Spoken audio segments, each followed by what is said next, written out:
Hello guys, how are you? Fine. आज हम आपकी पाठ्य पुस्तक बसंत भाग 3 पाठ 2 लाख की चूड़ियों से आपके प्रश्न अभ्यास करेंगे। आपको मैंने फर्स्ट वीडियो में इस पाठ को लाख की चूड़ियों को मैंने अच्छे से समझा दिया था। अब इससे जुड़े हुए कुछ प्रश्न उत्तरों को हम हल करते हैं। वीडियो के अंत में मैं आपको होमवर्क भी दूंगी। तो आइए हम प्रश्न अभ्यास करते हैं। पहला प्रश्न है आपका, बचपन में लेखक अपने मामा के गांव चाव से क्यों जाता था और बदलू को बदलू मामा ना कहकर बदलू काका क्यों कहता था। ओके, तो मैं आपका पहला प्रश्न दोबारा एक बार पढ़ रही हूँ। बचपन में लेखक अपने मामा के गांव चाप से क्यों जाता था और बदलू को बदलू मामा ना कहकर बदलू काका क्यों कहता था। उत्तर, बचपन में लेखक अपने मामा के गांव चाप से इसलिए जाता था क्योंकि लेखक के मामा के गांव में लाख की चूड़ियां बनाने वाला कारीगर बदलू रहता था। लेखक को बदलू काका से अत्यधिक लगाव था। वह लेखक को ढेर सारी लाख की रंग बिरंगी गोलियां देता था, इसलिए लेखक अपने मामा के गांव चाप से जाता था। अब यहाँ पर हम दूसरे प्रश्न का उत्तर देंगे कि बदलू को बदलू मामा न कहकर बदलू काका क्यों कहता था। तो आपको इसमें पैराग्राफ चेंज करना है। गांव के सभी लोग बदलू को बदलू काका कहकर बुलाते थे, इस कारण लेखक भी बदलू मामा न कहकर बदलू काका कहता था। प्रश्न 2, वस्तु विनिमय क्या है? विनिमय की प्रचलित पद्धति क्या है? देखिए, हमने जब पाठ पढ़ा था तो वस्तु विनिमय के बारे में मैंने आपको समझाया था कि पुराने जमाने में वस्तु विनिमय का ये तरीका था कि लोग बाग पैसे न देकर कुछ सामान देकर और सामने वाले से सामान लेते थे। जैसे बदलू काका लाख की चूड़ियां देता था और लोग बागों से अनाज, कपड़े आदि चीजें लेता था। यानी वस्तु के बदले वस्तु लेना ही वस्तु विनिमय का तरीका था पुराने जमाने में। लेकिन आज वर्तमान में इसकी प्रचलित यानी चलने वाली पद्धति तरीका कौन सा है?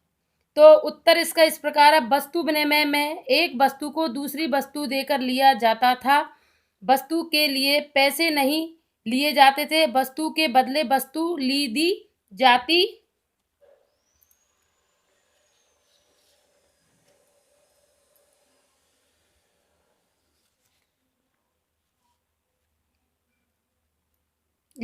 थी। किंतु अब मुद्रा के चलन के कारण वर्तमान परिवेश में वस्तु का लेन देन मुद्रा के द्वारा होता है। विनिमय की प्रचलित पद्धति पैसा है। देखिए, पहले के जमाने में वस्तु विनिमय का प्रचलित तरीका क्या था कि वस्तु के बदले वस्तु दी जाती थी। लेकिन वर्तमान समय में क्या है, वस्तु ली जाती है और पैसे दिए जाते हैं। इसी को प्रचलित पद्धति कहा जाता है। प्रश्न 3, मशीनी युग ने कितने हाथ काट दिए हैं? इस पंक्ति में लेखक ने किस व्यथा की ओर संकेत किया है?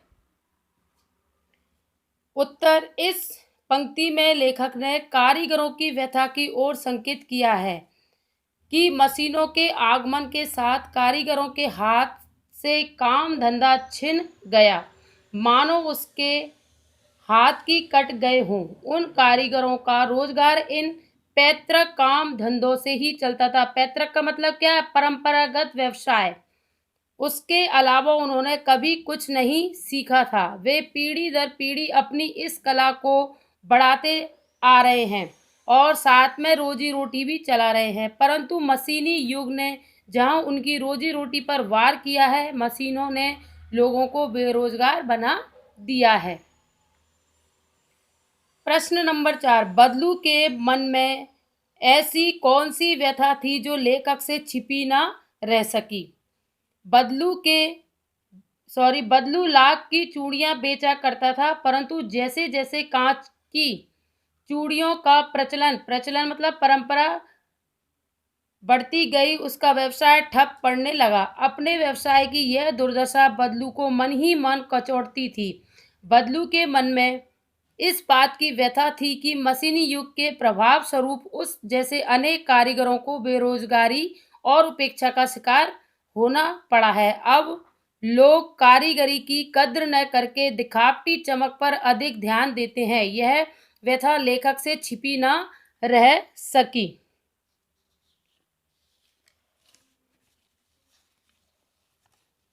प्रश्न नंबर 5, मशीनी युग से बदलू के जीवन में क्या बदलाव आया? प्रश्न नंबर 5 देखिए, मशीनी युग से बदलू के जीवन में क्या बदलाव आया? मशीनी युग से बदलू के जीवन में यह बदलाव आया कि बदलू का व्यवसाय बंद हो गया, वह बेरोजगार हो गया। काम न करने से उसका शरीर भी ढल गया, उसके हाथों और माथे पर नसें उभर आईं। अब वह बीमार रहने लगा। प्रश्न नंबर 6, लाख की वस्तुओं का निर्माण भारत के किन किन राज्यों में होता है? प्रश्न दोबारा पढ़ रही हूँ। लाख की वस्तुओं का निर्माण भारत के किन किन राज्यों में होता है? लाख से चूड़ियों के अतिरिक्त क्या क्या चीजें बनती हैं? ज्ञात कीजिए। उत्तर है, लाख की वस्तुओं का निर्माण सर्वाधिक उत्तर प्रदेश में होता है। कहाँ होता है? उत्तर प्रदेश में। लाख से चूड़ियां, मूर्तियां, गोलियां तथा सजावट की वस्तुओं का निर्माण होता है।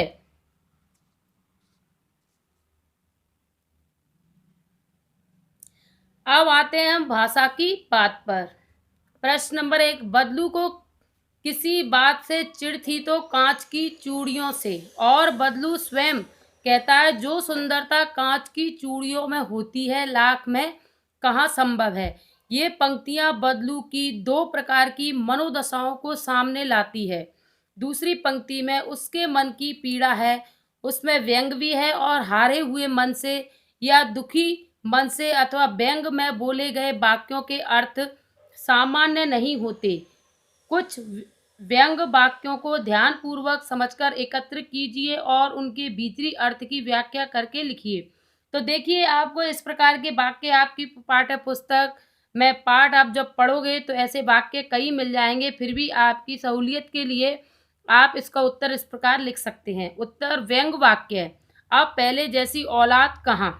व्याख्या, आजकल किसी भी बुजुर्ग के मुख से आमतौर पर यह सुनने मिलता है जिसमें उसके हृदय में छिपा दुख और व्यंग देखने मिलता है। उनका मानना है कि आजकल की संतान बुजुर्गों को अधिक सम्मान नहीं देती है। यानी व्यंग में तरीके से जो वाक्य कहा जाता है उसकी आपको व्याख्या भी करनी है।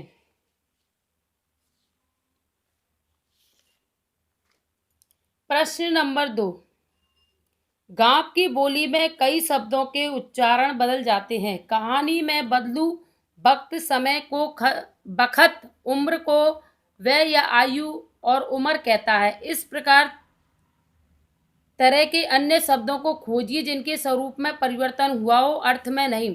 आपको आपकी पाठ्य पुस्तक से और भी ऐसे शब्द खोजना है जो ग्रामीण क्षेत्र में रहने वाले लोग इस्तेमाल करते हैं और उनको शुद्ध भाषा में कुछ और कहा जाता है। जैसे कि उत्तर में देखिए, इंसान, मनुष्य, रंज, दुख, गम, मायूसी, जिंदगी, जीवन, औलाद, संतान।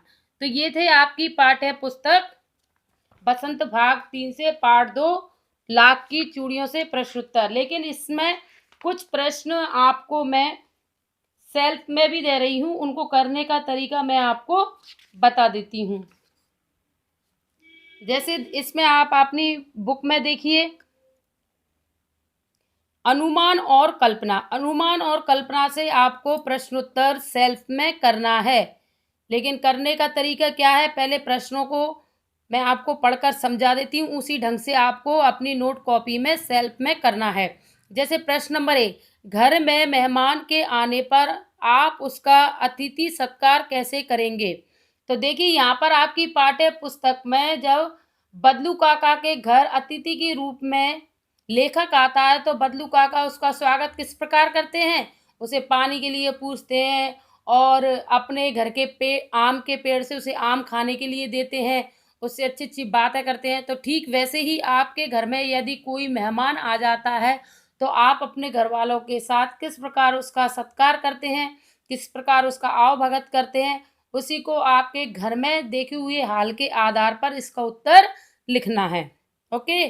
नंबर 2, आपको छुट्टियों में किसके घर जाना सबसे अच्छा लगता है? तो एक प्रश्न तो आपका यही है कि गर्मियों की छुट्टियों में आपको सबसे अच्छा कहाँ जाना लगता है? आपके नानी के घर, मौसी के घर, ताऊ के घर या दादा-दादी के गाँव, कहाँ जाना सबसे अच्छा लगता है? तो इस प्रश्न का उत्तर आप खुद दीजिए। दूसरा प्रश्न है, वहाँ की दिनचर्या अलग कैसे होती है? देखिए, आपके घर में आपकी दिनचर्या अलग होती है, लेकिन आप दूसरे के घर में जाते हो तो आपकी दिनचर्या थोड़ी बदल जाती है। उसी के बारे में इस प्रश्न के उत्तर में आपको लिखना है। प्रश्न नंबर 3, मशीनी युग में अनेक परिवर्तन आए, दिन होते रहते हैं। आप अपने आसपास से इस प्रकार के किसी परिवर्तन का उदाहरण चुनिए और उसके बारे में लिखिए।